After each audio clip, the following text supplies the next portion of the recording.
Genellikle bizim çiftçilere tavsiyemiz dekara 13 kilogram saat kendilerine sohbet ettiğinde biraz da garanti almak için belki de 16 kilogram bu prosesleri tohumu kullanmaktadır.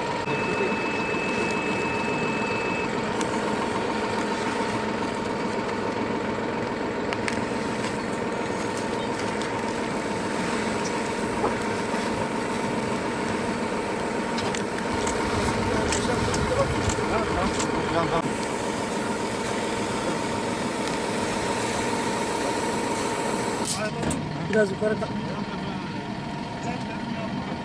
Bakanlığımız Bitkisel Üretim Genel Müdürlüğü özellikle de atıl durumdaki tarım arazilerin değerlendirilmesi kapsamı kırmızı mercimeği de geliştirme projesi kapsamında ilimize yaklaşık 160 ton kırmızı mercimek projesi verildi. Bu projemizle 400 çiftçimize yakın bir şekilde bir destekleme yapıldı. Özellikle kırmızı mercimeğin hem gübre kullanılmaması hem de kuraklığa dayanıklı olması itibariyle bizim bunu geliştirme maksadımız oldu. Çiftçilerimizin de buna bir teveccühü oldu. Şu anda da yağmurlar ilimizde ne kadar azsa da küçük bir yağmurla şu anda tava duruma gelmiş olan yerde şu anda kırmızı mercimek ekimi yapılmaktadır. Bu projenin, bu kırmızı mercimeğin Batmanımıza ve üreticilerimize bereket getirmesini diliyorum. 2021 yılında özellikle de hem bakanlığımızın bütçesinde hem de GAP idaresi bütçesinde hem de il özel idaremizin bütçesinde hem bitkisel hem hububat hem de bitki ve değişik katma değer ürünlerin yüksek olan ürünler konusunda desteğimiz oldu.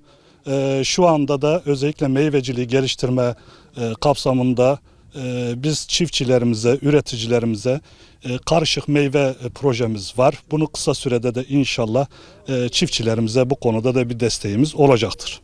Özellikle de bizim için buğday stratejik bir öneme sahip. Ne kadar girdi fiyatları bu gübreden bahsediliyorsa da bunun ekilmesi gerekir ve buğdayın da hem önemi hem de getirisinden dolayı bizim açımızda da önemlidir. Çiftçilerimizin buğday ekmelerini ve bu konuda da teveccüh göstermelerini istiyoruz. Buğdayımızda şu anda tarımsal destek fiyatları açıklandı.